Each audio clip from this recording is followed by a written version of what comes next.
फिर बाद में जाके थोड़ा थोड़ा घटता है, इनफाइनाइट टाइम पर जाके ये रिएक्शन कंप्लीट होती है। तो शुरुआत में ज्यादा तेजी से घटता है, फिर बाद में धीरे धीरे घटता है।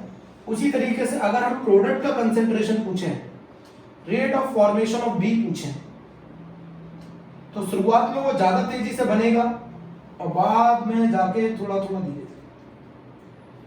शुरुआत में रिएक्टेंट एक्सपोनेंशियली डिके करता है, ज्यादा तेजी से घटता है, प्रोडक्ट भी शुरुआत में ज्यादा तेजी से बनेगा, फिर धीरे। कुछ इस तरीके का ग्राफ आना चाहिए था rate of formation of B का विथ टाइम। चेक करो, कुछ इस तरीके का ग्राफ आना चाहिए था rate of formation of B का विथ टाइम। अब बच्चों मेरी एक बात सुनना बहुत ध्यान से, मेरी एक बात बहुत ध्यान से सुनो, मैं क्या बताना चाह रहा हूं। अब हम लोग जो टॉपिक पढ़ने जा रहे हैं वो रेट डिपेंडेंस पढ़ने जा रहे हैं, टेम्परेचर डिपेंडेंस ऑफ रेट, है ना बच्चों। कौन सा टॉपिक है? Temperature dependence of rate.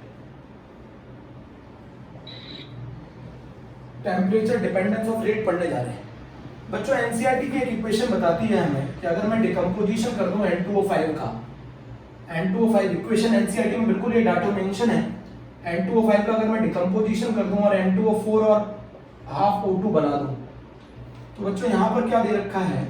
यहाँ पे T हाफ दे रखा है, सुन रहे हैं? यहाँ पे बच्चों क्या दे रखा है? T हाफ दे रखा है और यहाँ टेम्परेचर दे रखा है बच्चों। तो जब हमने इस N2O5 का डिकम्पोजिशन 0 डिग्री सेंटीग्रेड पे किया तो इसका जो T हाफ था वो 10 दिन था। जितना ज्यादा T हाफ होगा उतना ज्यादा रिएक्शन स्लो होगी बच्चों। अगर मैं इसका डिकम्पोजिशन, ये डाटा बताता है कि टेम्परेचर के साथ रिएक्शन का रेट जो है वो बढ़ता है। 0 डिग्री सेंटीग्रेड पर 10 दिन था T हाफ किसका? डिकम्पोजिशन ऑफ N2O5 का। 25 डिग्री सेंटीग्रेड पर ये 5 आवर रह जाता है, आप समझ रहे हैं ना। 0 डिग्री सेंटीग्रेड पर इस रिएक्शन का जो T हाफ था वो 10 दिन था। 25 डिग्री सेंटीग्रेड पर ये 5 आवर रह जाता है और 50 डिग्री सेंटीग्रेड पर ये 12 मिनट रह जाता है। बताओ ये डाटा क्या बताता है? बताओ ये डाटा क्या बताता है? ये डाटा ये बताता है कि टेम्परेचर बढ़ाने पर रेट ऑफ रिएक्शन बढ़ रहा है। बोलो बच्चों, टेम्परेचर बढ़ाने पर रेट ऑफ रिएक्शन बढ़ रहा है। अब बच्चों एक्सपेरिमेंटल फैक्ट क्या कहता है, आप समझना मेरी बात। एक्सपेरिमेंट फैक्ट कहता है on for a chemical reaction, for a chemical reaction with rise in 10 degrees, with rise in temperature, कितना temperature rise? with rise in 10 degree centigrade rise in temperature। बच्चों किसी भी केमिकल रिएक्शन के लिए अगर हम 10 डिग्री सेंटीग्रेड टेम्परेचर बढ़ाते हैं तो उसका रेट कांस्टेंट डबल हो जाता है, या रेट ऑफ रिएक्शन भी कह सकते हो डबल हो जाती है। With every 10 degree rise in temperature, her 10 degree centigrade temperature बढ़ाने पे रिएक्शन का जो रेट है बच्चों वो डबल हो जाता है। मैं आपको एक चीज बता दूं, बहुत अच्छी सी चीज सुनिएगा बहुत ध्यान से। टेम्परेचर डिपेंडेंस ऑफ रेट पढ़ा हमने डिकम्पोजिशन किया N2O5 का, वो चेंज होता है N2O4 प्लस हाफ O2 में। एक एक्सपेरिमेंटल डाटा हमें दे रखा है एनसीईआरटी ने कि 0 डिग्री सेंटीग्रेड पे इस रिएक्शन का जो T हाफ था वो 10 दिन था। 25 डिग्री सेंटीग्रेड पे इस रिएक्शन का जो T हाफ था वो 5 आवर था और 50 डिग्री सेंटीग्रेड पे इस रिएक्शन का T हाफ 12 मिनट था। ये बताता है कि टेम्परेचर बढ़ाने पे रेट बढ़ता है। बट ये बच्चों एक कहानी बहुत सुनना, वो ये कहते हैं किसी भी केमिकल रिएक्शन के लिए 10 डिग्री सेंटीग्रेड टेम्परेचर बढ़ाने पर उसका जो रेट कांस्टेंट है वो जस्ट डबल हो जाता है। 10 डिग्री सेंटीग्रेड अगर आप टेम्परेचर बढ़ाएंगे किसी केमिकल रिएक्शन का तो उसका रेट कांस्टेंट जस्ट 2 गुना हो जाता है। फॉर एग्जांपल अगर मैं ये बोलूं KT प्लस 10 डिग्री सेंटीग्रेड तो ये बताओ ट्वाइस ऑफ KT। बोलो क्या मैंने ये एक्सप्रेशन सही लिखा है? अगर मैं 10 डिग्री सेंटीग्रेड टेम्परेचर बढ़ा दूं तो मेरे जो रेट कांस्टेंट है वो जस्ट डबल हो जाता है। तो बताओ T टेम्परेचर पे जो रेट कांस्टेंट था और T प्लस 10 डिग्री सेंटीग्रेड पे जो रेट कांस्टेंट था वो जस्ट डबल होगा। बोलो जरा मुझे समझाओ, T टेम्परेचर पे जो रेट कांस्टेंट था और T plus 10 degree centigrade temperature पे जो रेट कांस्टेंट है वो T टेम्परेचर के रेट कांस्टेंट पे जस्ट डबल होगा। आप इस चीज को ऐसे भी लिख सकते हो, K at 35 degree centigrade is twice of K at 25 degree centigrade. Her 10 degree centigrade temperature बढ़ाने पर experimentally rate constant just double हो जाता है। मेरी बात सुनो, हर 10 डिग्री सेंटीग्रेड टेम्परेचर बढ़ाने में किसी भी रिएक्शन का रेट टेम्परेचर के साथ रेट कांस्टेंट ऑलवेज बढ़ता है। बट एक्सपेरिमेंटली एक रिएक्शन में ये पता लगाया गया, आगे पता ऐसा होता क्यों है वो आगे। For a chemical reaction with rise in temperature 10 degree centigrade the rate constant just double. तो अगर जो टेम्परेचर T पे जो रेट कांस्टेंट और T+10 पे जो रेट कांस्टेंट होगा वो ट्वाइस होगा T टेम्परेचर के। 10 डिग्री सेंटीग्रेड टेम्परेचर बढ़ाने पे जो रेट कांस्टेंट होता है वो जस्ट डबल हो जाता है। K at 35 degree centigrade is equal to K at 25 degree centigrade. जरा मुझे बताओ, मैसेज करके जवाब दो बच्चों, बच्चों मैसेज करके जवाब दो। अच्छा मुझे ये सारे ऑर्डर ऑफ रिएक्शन के लिए, हाँ ये तो सारे, इसमें इसका लेना देना ही नहीं है बच्चों। रेट, बच्चों इधर सुनो मेरी बात सुनो, K की वैल्यू ऑलवेज टेम्परेचर के साथ बढ़ती है। कितना बढ़ती है? 10 डिग्री सेंटीग्रेड राइज करने पर रेट कांस्टेंट जस्ट डबल हो जाता है। अब मुझे एक चीज बताओ, अगर मैं कंसंट्रेशन को सेम रखूं, अगर मैं कंसंट्रेशन को सेम रखूं और अगर मैं कंसंट्रेशन को सेम रखता हूं, कंसंट्रेशन को सेम रखता हूं और मैं K की वैल्यू को बढ़ा देता हूं तो रेट की वैल्यू भी बढ़ेगी। मतलब टेम्परेचर के साथ, टेम्परेचर बढ़ाने के साथ K की वैल्यू इंक्रीज करेगी और K की वैल्यू इंक्रीज करेगी तो रेट भी इंक्रीज करेगा। बट कब? जब कंसंट्रेशन क्या होगा? कांस्टेंट। बोलो, टेम्परेचर बढ़ाने पे K की वैल्यू ऑलवेज बढ़ती है, 10 डिग्री सेंटीग्रेड राइज करने पर रेट कांस्टेंट जस्ट डबल हो जाता है। बच्चों जस्ट डबल हो जाता है, ये एक्सपेरिमेंटल फैक्ट है। अगर मैं कंसंट्रेशन को सेम रख दूं और टेम्परेचर अगर मैं बढ़ाता हूं तो K की वैल्यू बढ़ेगी तो रेट भी बढ़ेगा। तो टेम्परेचर बढ़ाने पे K की वैल्यू बढ़ती है और रेट भी बढ़ता है। ये चीज आप समझो, जरा मुझे बताओ।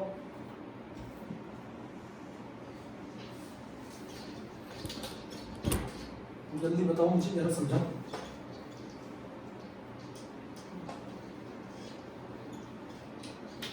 बच्चों का 20 डिग्री सेल्सियस हुआ तो 40 हो जाएगा। हाँ अभी समझा रहा हूँ आगे। पहले इतनी बात देखो, मैं बताना क्या चाहता हूँ, मैं बताना चाहता हूँ टेम्परेचर पे किस तरीके से, बेटा ये लास्ट टॉपिक है इस चैप्टर का, टेम्परेचर डिपेंडेंस ऑफ रेट क्या बताता है। मतलब अगर आप टेम्परेचर बढ़ाएंगे तो रेट बढ़ेगा। ये पहला पॉइंट समझो, टेम्परेचर बढ़ाने पर रेट बढ़ता है।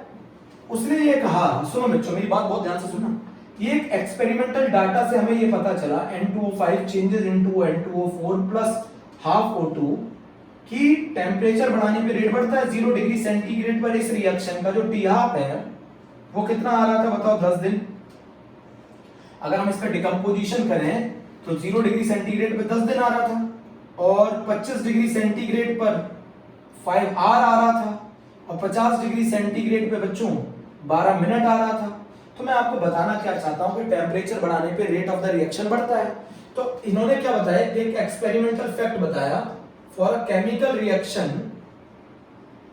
For a chemical reaction with rise in 10 degree centigrade, with rise in 10 degree centigrade, the rate constant nearly double. Rate constant double हो जाएगा तो रेट भी डबल हो जाएगा। एक्सपेरिमेंटली फैक्ट क्या कहता है, किसी भी केमिकल रिएक्शन के लिए 10 डिग्री सेंटीग्रेड टेम्परेचर बढ़ाने पर रेट कांस्टेंट जस्ट डबल हो जाता है। रेट कांस्टेंट जस्ट डबल हो जाता है। मान लो T टेम्परेचर पे एक रेट कांस्टेंट KT है और एक T+10 डिग्री सेंटीग्रेड पे रेट कांस्टेंट है, तो वो इस T टेम्परेचर का 2 गुना होगा। तो 10 डिग्री सेंटीग्रेड टेम्परेचर बढ़ाने पे रेट कांस्टेंट जस्ट डबल हो जाता है। आप इसको ऐसे भी लिख सकते हैं, K at 35 degree centigrade is equals to 2 times of K at 25 degree centigrade. बोलो बच्चों, तो हर 10 डिग्री सेंटीग्रेड, ये अप्रोक्सीमेशन मेथड है बच्चों, एग्जैक्ट रिजल्ट तो आ रही नहीं है, इक्वेशन बताएगा टेम्परेचर और K के बीच के रिलेशन का, बट ये तो अप्रोक्सीमेशन मेथड है कि हर 10 डिग्री सेंटीग्रेड टेम्परेचर बढ़ाने पर रेट कांस्टेंट जस्ट डबल हो जाता है। ऐसा क्यों होता है ये हम थ्योरी में पढ़ेंगे, ऐसा क्यों होता है। बट आपको मैं बता दूं, हर 10 डिग्री सेंटीग्रेड टेम्परेचर बढ़ाने पर रेट कांस्टेंट जस्ट डबल हो जाता है, और अगर रेट कांस्टेंट जस्ट डबल होगा तो रेट भी डबल होगा। बोलो बच्चों, जल्दी बोलो।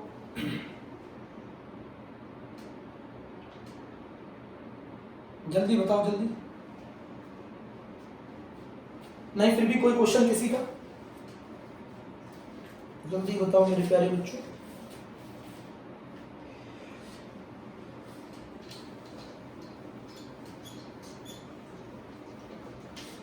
बच्चों हम लोग टेम्परेचर कोफिशिएंट पढ़ने जा रहे हैं बच्चों। बच्चा बोला it's only valid for endothermal reaction.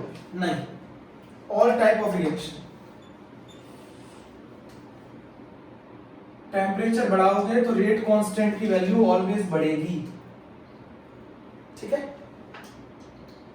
अब बच्चों इधर सुनो, मेरी बात सुनो बहुत ध्यान से, मेरी बात सुनोगे। मैं क्या बताना चाह रहा हूं, एक वर्ड आ गया टेम्परेचर कोफिशिएंट। किससे डिनोट करेंगे बच्चों? म्यू से डिनोट करेंगे। बहुत सारी किताबों में म्यू से भी और अल्फा से भी डिनोट किया जाता है। टेम्परेचर कोफिशिएंट वो पैरामीटर है जो हमें बताता है कि 10 डिग्री सेंटीग्रेड टेम्परेचर बढ़ाने पे रेट कांस्टेंट और रेट ऑफ रिएक्शन कितने गुना बढ़ जाते हैं।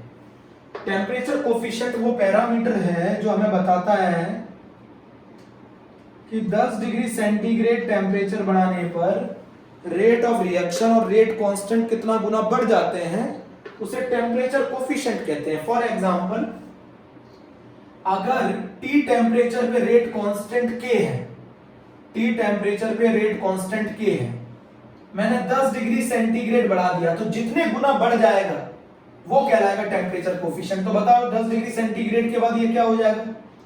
म्यू K हो जाएगा। फिर आपने इसको 10 डिग्री सेंटीग्रेड बढ़ा दिया फिर से, बताओ अब क्या हो जाएगा? अब क्या हो जाएगा? जल्दी बताओ, जल्दी बताओ बेटा। मैंने 10 डिग्री सेंटीग्रेड, ये K है रेट कांस्टेंट और इस टेम्परेचर पे टेम्परेचर कोफिशिएंट म्यू। बोलो बच्चों, K रेट कांस्टेंट है T टेम्परेचर पे, मैंने 10 डिग्री सेंटीग्रेड बढ़ाया तो ये म्यू K हो जाएगा। जितने गुना बढ़ जाता है रेट कांस्टेंट 10 डिग्री टेम्परेचर बढ़ाने पर, उसी को कहते हैं और ये म्यू की वैल्यू जनरली 2 ली जाती है बच्चों। मोस्टली केसेस में इस म्यू की वैल्यू 2 ली जाती है, बट मैं बता रहा हूं टेम्परेचर कोफिशिएंट हमें बताता है कितना गुना रेट और रेट कांस्टेंट बढ़ जाता है 10 डिग्री सेंटीग्रेड टेम्परेचर बढ़ाने पे, उसी को कहते हैं टेम्परेचर कोफिशिएंट। तो बताओ अगले 10 डिग्री सेंटीग्रेड में कितनी होगी? कौन बता रहा है? जल्दी बताओ। अगले 10 डिग्री सेंटीग्रेड में होगी म्यू स्क्वायर K। बताओ अगले फिर 10 डिग्री सेंटीग्रेड में कितनी होगी? जल्दी बताओ। Mu cube K। अच्छा ये बताओ, अगर मैं टेम्परेचर n टाइम्स बढ़ा दूं 10 डिग्री सेंटीग्रेड से, तो बताओ K की वैल्यू कितनी होगी? जल्दी बताओ। अगर मैं टेम्परेचर n टाइम्स बढ़ा दूं 10 डिग्री सेंटीग्रेड से, तो बताओ कितनी वैल्यू होगी? जल्दी बताओ। म्यू की पावर है। जल्दी बताओ, नया रेट कांस्टेंट कितना होगा? बोलो। म्यू की पावर n K। अगर मैं n टाइम्स बढ़ा दूं तो ये बताओ कितने टाइम्स बढ़ जाएगी वैल्यू? बोलो। म्यू की power n times of K। जल्दी से लिखो, बोलो समझ में आया? टेम्परेचर कोफिशिएंट हमें ये बताता है, ये वो पैरामीटर है जो बताता है कि 10 डिग्री सेंटीग्रेड टेम्परेचर बढ़ाने से रेट कांस्टेंट की वैल्यू कितने गुना बढ़ जाती है। तो बताओ, क्या हम ऐसे लिख सकते हैं कि T प्लस 10 डिग्री सेंटीग्रेड बराबर म्यू टाइम्स ऑफ KT? बोलो। तो बताओ म्यू का क्या रिजल्ट आ गया? म्यू आ गया KT plus 10 degree centigrade divided by KT। Mu की जो वैल्यू होती है बच्चों, म्यू की जो वैल्यू होती है वो 2 से लेकर 3 के बीच में होती है। 2 to 3 जनरली ये वैल्यू इतनी होती है, बट हमारे न्यूमेरिकल सॉल्व करने के लिए मोस्टली वैल्यू कितनी ली जाती है बच्चों? ये हमारे न्यूमेरिकल सॉल्व करने के लिए मोस्टली ये वैल्यू कितनी ली जाती है? 2 ली जाती है। अगर क्वेश्चन में गिवन ना करे तो हमें म्यू की वैल्यू कितनी लेनी है? अगर क्वेश्चन में गिवन ना करे, तो हमें म्यू की वैल्यू कितनी लेनी है? ऑलवेज 2 लेनी है। तो टेम्परेचर 10 डिग्री सेंटीग्रेड बढ़ाने से रेट कांस्टेंट या रेट ऑफ रिएक्शन जितने गुना बढ़ जाता है उसी को बोलते हैं म्यू, उसी को बोलते हैं temperature coefficient. 10 degree centigrade temperature बढ़ाने से रेट कांस्टेंट जितने गुना बढ़ जाता है उसी को बोलते हैं म्यू। बच्चों सुना ध्यान से? बच्चा बोला 10 क्यों लेते हैं सर? हाँ, यही तो मालूम चलेगा। आगे की थ्योरी यही तो बताएगी कि 10 डिग्री सेंटीग्रेड बढ़ जाने पे rate of reaction just double क्यों हो जाती है। ये तो अभी तो मानने के लिए बोला है ना मैंने। इसका एक्सप्लेनेशन, उसका रीजन है बच्चों, fraction of effective collision just double हो जाते हैं। बच्चों एक चीज बता दूं, टोटल कोलिजन, हर कोलिजन आपको प्रोडक्ट नहीं देता, ये आपको अभी समझ में आ गई थी। वो रिएक्टेंट मॉलिक्यूल जो थ्रेशोल्ड एनर्जी बैरियर, जो कि एनर्जी बैरियर को ओवरकम कर जाएंगे, जिनकी ओरिएंटेशन प्रॉपर होगी, वो जब कोलाइड करेंगे तो वो आपको प्रोडक्ट फॉर्मेशन देते हैं। तो टोटल कोलिजन में से वो फ्रैक्शन ऑफ कोलिजन जो आपके इफेक्टिव होंगे वही प्रोडक्ट देंगे। बच्चों मेरा रिजल्ट कौन डिसाइड करेगा? टोटल बच्चे डिसाइड नहीं करते, वो बच्चे डिसाइड करते हैं जो पास होंगे। बच्चों मैं आपको बताना क्या चाहता हूं, 10 डिग्री आगे बताऊंगा, पर अभी एक्सप्लेनेशन, अभी थोड़ा सा पूछा किसी बच्चे ने इसलिए बता रहा हूं। 10 डिग्री सेंटीग्रेड टेम्परेचर बढ़ाने पर रेट ऑफ रिएक्शन और रेट कांस्टेंट इसलिए जस्ट डबल हो जाता है क्योंकि fraction of effective collision just double हो जाते हैं। इफेक्टिव कोलिजन का फ्रैक्शन जस्ट डबल हो जाता है, और इफेक्टिव कोलिजन ही आपको प्रोडक्ट देते हैं, टोटल कोलिजन प्रोडक्ट नहीं देते। बच्चों टोटल कोलिजन डबल नहीं होते, वो कोलिजन डबल हो जाते हैं 10 डिग्री सेंटीग्रेड बढ़ाने पर जो इफेक्टिव है, जो आपको प्रोडक्ट देते हैं। तो इसीलिए रेट ऑफ रिएक्शन भी जस्ट डबल हो जाती है। बट ये सारा रीजन अगले टर्न पर एक्सप्लेन करना था, पर आपने पूछ लिया तो बता दिया। आगे पूछो बच्चों। इसकी वैल्यू जनरली मोस्टली 2 ली जाती है बच्चों। टेम्परेचर कोफिशिएंट वो पैरामीटर है, टेम्परेचर कोफिशिएंट वो पैरामीटर है बच्चों जो हमें बताता है कि रेट ऑफ रिएक्शन या रेट कांस्टेंट कितने गुना बढ़ जाते हैं 10 डिग्री सेंटीग्रेड टेम्परेचर राइज करने पे। तो हम एक फॉर्मूला लिख सकते हैं ना, K2/K1 is equals to mu delta T upon 10।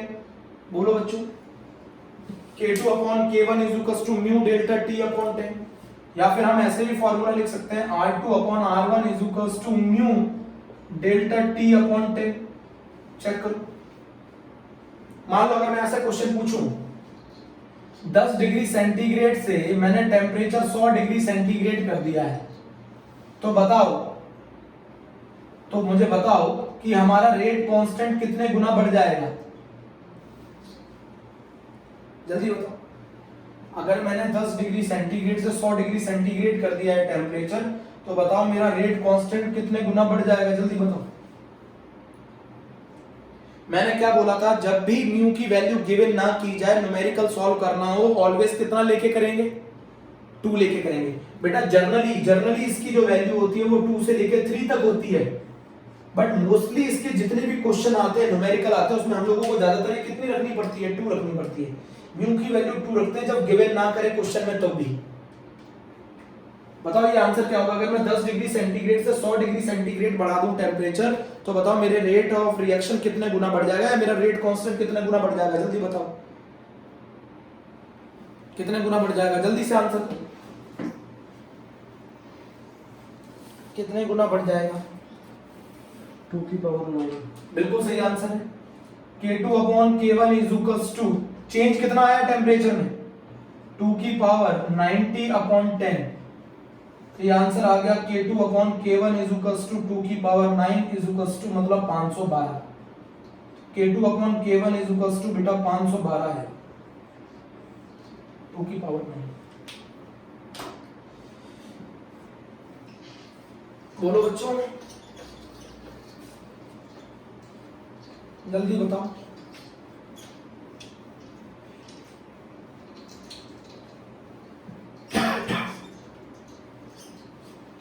अच्छा मुझे एक चीज बताओ, मैं जिससे पूछूं बताएं। शिवम राठौर बताया, अगर मैं टेम्परेचर को 300 केल्विन से 320 केल्विन कर दूं, इस टेम्परेचर पे रेट R1 है, इस टेम्परेचर पे रेट R2 है, तो बताओ R2 कितने टाइम्स होगा R1 के? शिवम राठौर बताएगा। 300, जल्दी बताओ, चेक करो। 300 केल्विन पे रेट R1 है, 320 केल्विन पे रेट R2 है। मुझे शिवम राठौर बताएं कि 20 डिग्री सेंटीग्रेड टेम्परेचर बढ़ाने पर मेरा रेट कितने गुना बढ़ गया है?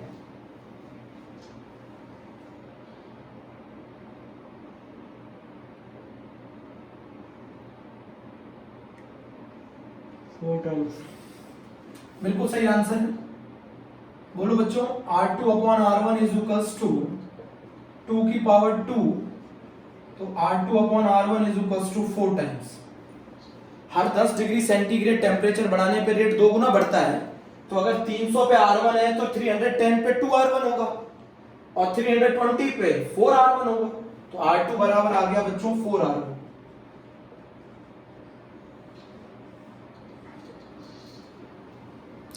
अब बच्चों मुझे एक चीज बताओ, इधर सुनो, एक चीज समझना ध्यान से। म्यू की जो वैल्यू है वो 20 से लेके 30 के बीच में जितनी होगी, क्या 210 से लेके 220 के बीच में भी उतनी होगी? क्या म्यू की वैल्यू जितनी 20 से लेके 30 के बीच में होगी, क्या उतनी वैल्यू 210 से लेके 220 के बीच में होगी? जरा मुझे बताओ, क्या ये उतना सेम वेरिएशन शो करेगा म्यू? बच्चों मुझे एक चीज बताओ, म्यू की वैल्यू जितनी, प्रैक्टिकली बात कर रहा हूं, म्यू की वैल्यू जितनी 20 से लेके 30 में होगी उतनी 210 से लेके 220 में होगी। बच्चों ये तो अप्रोक्सीमेशन मेथड है, मैं आपको बस एक चीज बताना चाहता हूं, इसके लिए बता रहा हूं। म्यू की वैल्यू जितनी 20 से लेके 30 में होगी, क्या उतनी 210 से लेके 220 में होगी? मेरा आंसर तो नहीं, इतनी नहीं होगी, कुछ ना कुछ उसमें अंतर होगा। तो हम लोग न्यूमेरिकल सॉल्व करने के लिए जो म्यू डिफाइन करते हैं वो एक ऐसा म्यू डिफाइन करते हैं जो ऊपर से लेके नीचे तक की सारी वैल्यूज के लिए डिफाइन हो। बच्चों अगर हम म्यू की वैल्यू 20 से लेके 30 के बीच में निकालें और 210 से लेके 220 टेम्परेचर पे निकालें तो वेरिएशन अलग अलग होगा।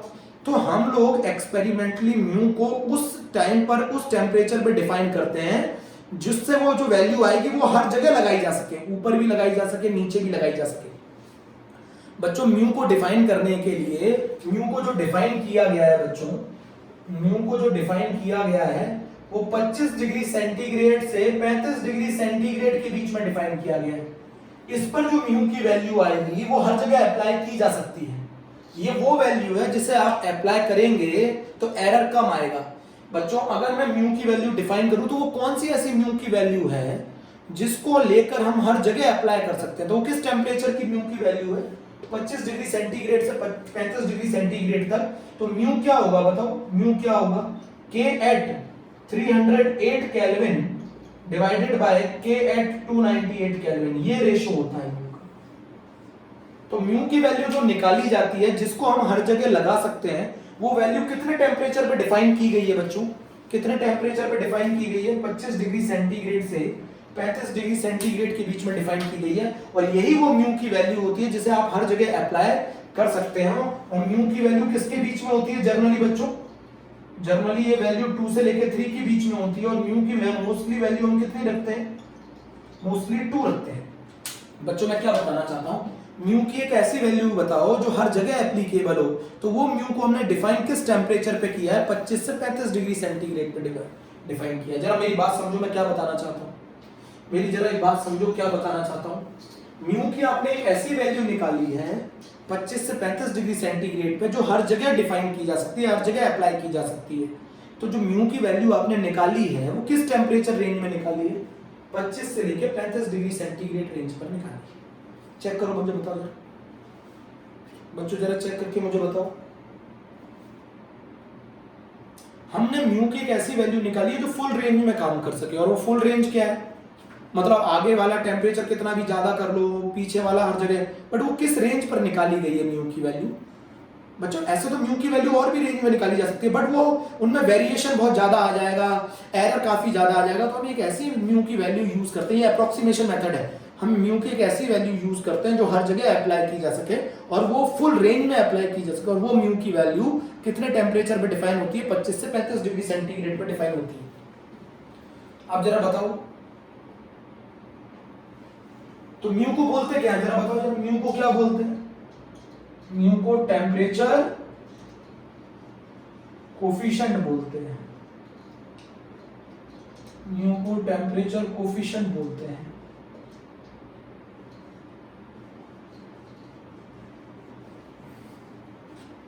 ठीक है, ये हमें बताता है कि रेट, अब अगर आपको इसको हिंदी में भी लिख लेना, ये हमें बताता है कि 10 डिग्री सेंटीग्रेड टेम्परेचर बढ़ाने से रेट कितने गुना बढ़ जाता है। रेट कितने गुना बढ़ जाता है, कितने टाइम्स इंक्रीज कर जाता है, उसी को बोलते हैं बच्चों म्यू। सुन लिया? Mu is known as temperature coefficient. वो हमें बताता है कि रेट कितने गुना बढ़ जाता है हर 10 डिग्री सेंटीग्रेड टेम्परेचर राइज करने में। म्यू किसका फैक्टर होता है सर? म्यू बेटा एक पैरामीटर है जिससे थ्रू हमें पता लगता है कि टेम्परेचर बढ़ाने पर रेट कितने गुना बढ़ जाता है। म्यू एक पैरामीटर है जिसके थ्रू हमें मालूम चलता है कि रेट कितने गुना बढ़ जाता है 10 डिग्री सेंटीग्रेड टेम्परेचर राइज करने पे। के जो है वो है function of temperature. Her 10 degree centigrade, जैसे आप फिजिक्स में भी पढ़ते होंगे ना बहुत सारे पैरामीटर, ये वो पैरामीटर जो हमें बताता है कि 10 डिग्री सेंटीग्रेड टेम्परेचर बढ़ने पर रेट कितने गुना बढ़ जाता है। हर 10 डिग्री सेंटीग्रेड टेम्परेचर बढ़ाने पर रेट कितने गुना बढ़ जाता है। बस अगले टर्न पर हम चालू कर रहे हैं इस चैप्टर का सबसे इंपॉर्टेंट पोर्शन, आर्हेनियस इक्वेशन। ठीक है बच्चों, और ये चैप्टर एंड होने वाला है बस, है ना। Okay, thank you.